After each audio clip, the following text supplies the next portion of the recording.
So I presume if you're going to be changing a drive axle on your 1994 Buick, that you at least know how to remove the wheels. So I'm not showing you how to do that. And I have already removed the caliper, which you can see hanging up there, and I have it wired up to the spring so that it's up out of the way and it's not hanging on the tube, your brake line. So the next thing we're going to do, the first thing you're going to do, and I've already alluded to this, was getting your axle loose in here. And I have this one loose.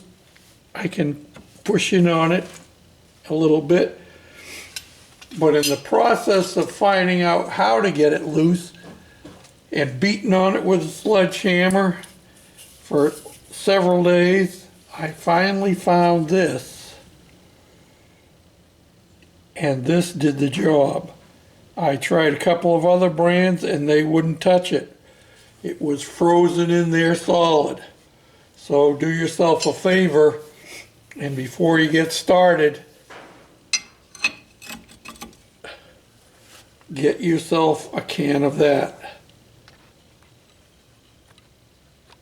Now, you're going to need a 15/16 wrench over here and a 15/16 socket over there. And I'm going to swing you around on the other side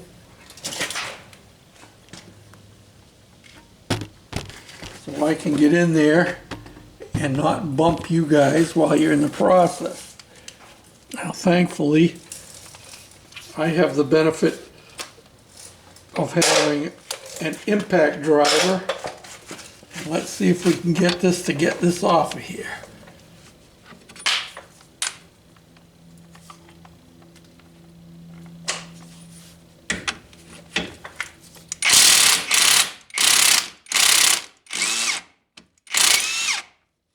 Okay, that one's loose.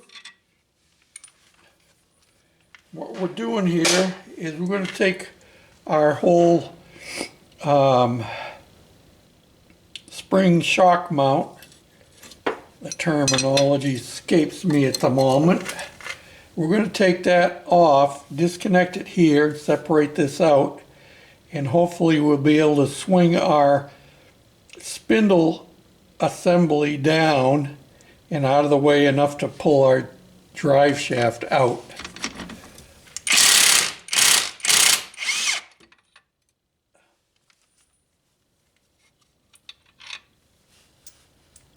Now the next question is, well, that one's loose and that one's loose. That's a good thing. I did a project on my HHR and those bolts were frozen in place. But they're not frozen in place on this, thankfully. They popped right out of there. Now let me get a pry bar and we'll stick it down in there and separate that. Try this one.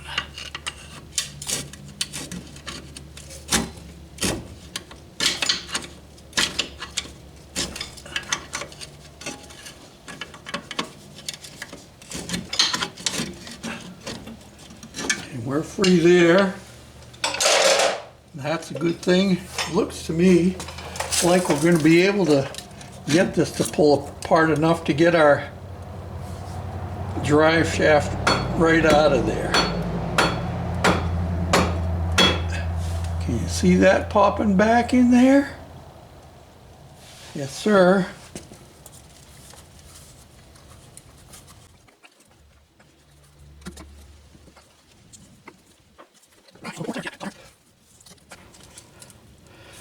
Well, maybe I need to disconnect my tie rod. I'm going to unhook it and I'll bring you right back. Okay, so I'm laying down on the ground now, and here's the bottom of your tie rod, and you got to pull this cotter pin out of here.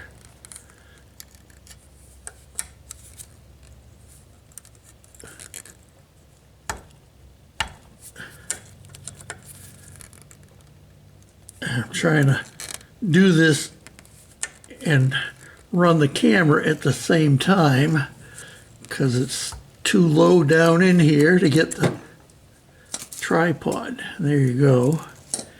Now we got to get a wrench on there and unbolt that, and then we'll pop this apart. Okay, that takes an 11/16 wrench to get it undone.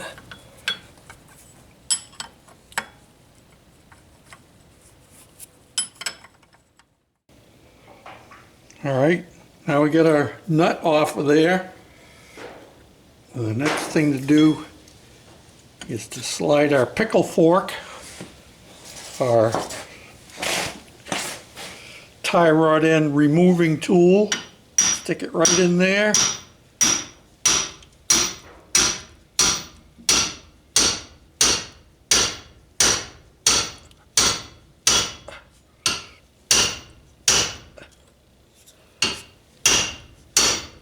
And there it is. Popped it loose. Put that off to the side. Now we should be able to get a little bit more clearance here. Get our shaft out of there.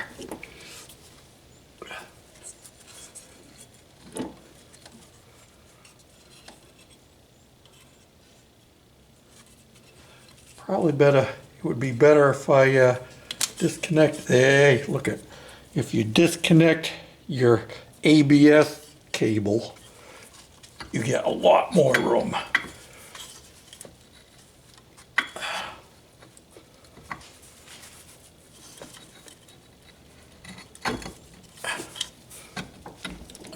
And there we go. Now we've got it out here. Now we got a yank on this puppy.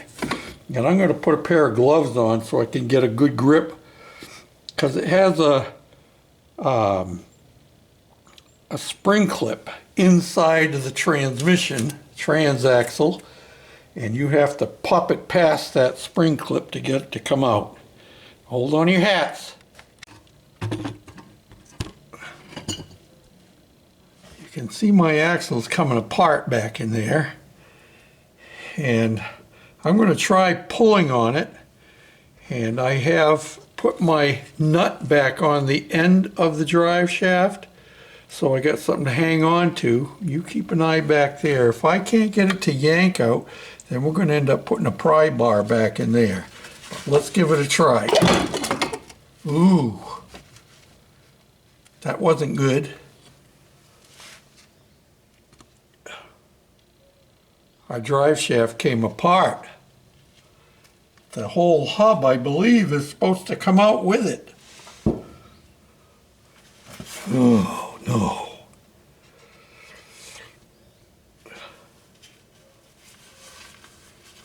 Let me get a pry bar back in there. Well, let's look at the new shaft and see what we got. Okay. This is our new shaft here, and you can see the hub assembly. It's supposed to come out with the shaft, and the old one, the shaft came apart. So I'm going to have to get a pry bar behind here. I don't know if you can see down in here or not, but there is a ring down in here that actually holds this into the transmission. That's why it didn't just pop off with the rest of the drive shaft.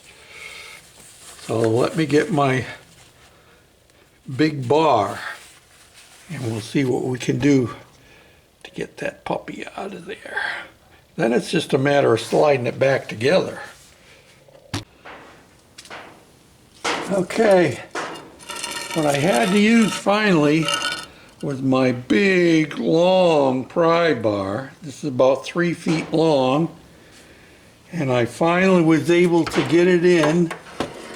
See if I can get by and sneak it in around behind and then push it like that, and I get it to snap past that snap ring that I was telling you about.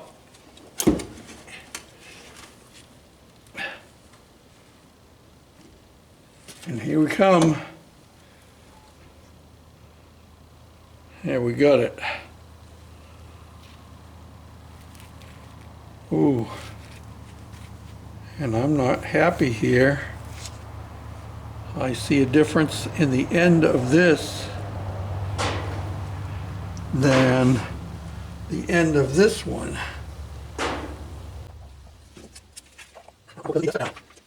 No, we do.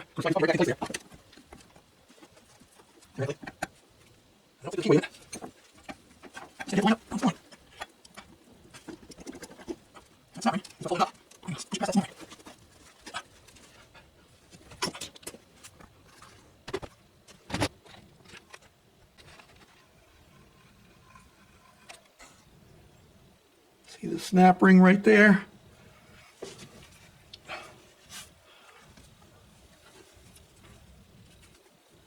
See that? That's the snap ring. I gotta push it past that. Well, before we put our axle in, we want to put a new axle seal in. And I have cleaned it as good as I can.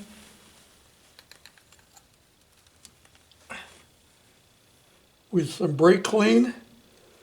Now we're going to tap our seal into place. The best way to get this in there is to have a big socket that will fit inside. It'd be better if it went around the outside, but in this case it'll work.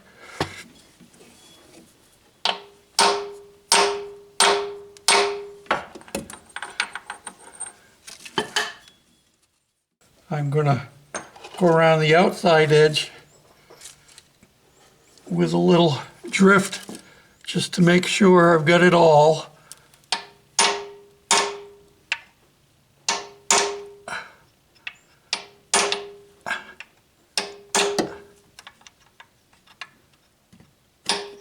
Okay, tight quarters in there. Okay, it's a few days later, and the first axle I got just did not fit. So I've had to return it, and I've gotten a new one from a different company, and we're going to see how this one works. Now, the difference was, this is the new one that we're going to put in. It has this machine down area here on it. The one that I got the first time didn't have that, but I assumed that it was just a small change. Well, it would not fit in here. It would go in just so far, and then it would not slide into the spline. Oh, and look at that. That's already into the spline. So the splines in the other axle shaft were not the same as this one. So now, look at that. And I fought with that other one for days, till my legs hurt. And the only reason you have to push a little bit is because there is that retaining ring in there, and it has to get past that. So now, all I have to do is put my hub back onto the end of the axle and bolt this all back together. Hold on to your hat, and we'll see if we can get her done together.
the things you got to make sure to remember is after you put your nut on your tie rod end, that you put in your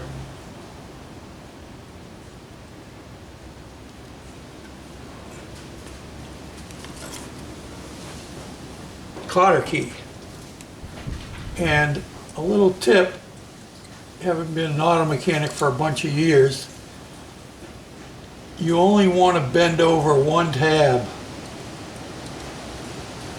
and just bend it right straight back up at you like that. This one's a little long, so I'm going to clip it off, but don't bend the other one, leave it straight through, because think of the next guy coming along.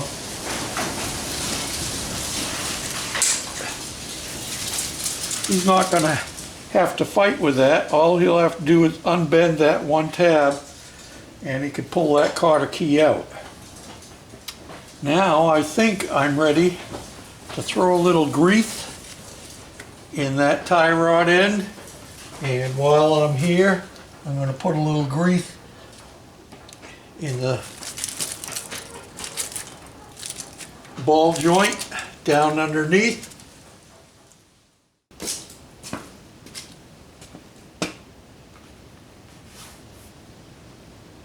So the only thing we have left to do now is to put the wheel on it.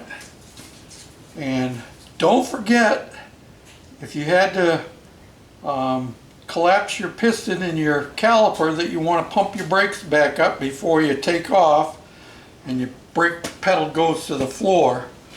So we'll pump up our brakes, I'll put the wheel back on, and we'll let this thing down and take her for a ride, see how it goes.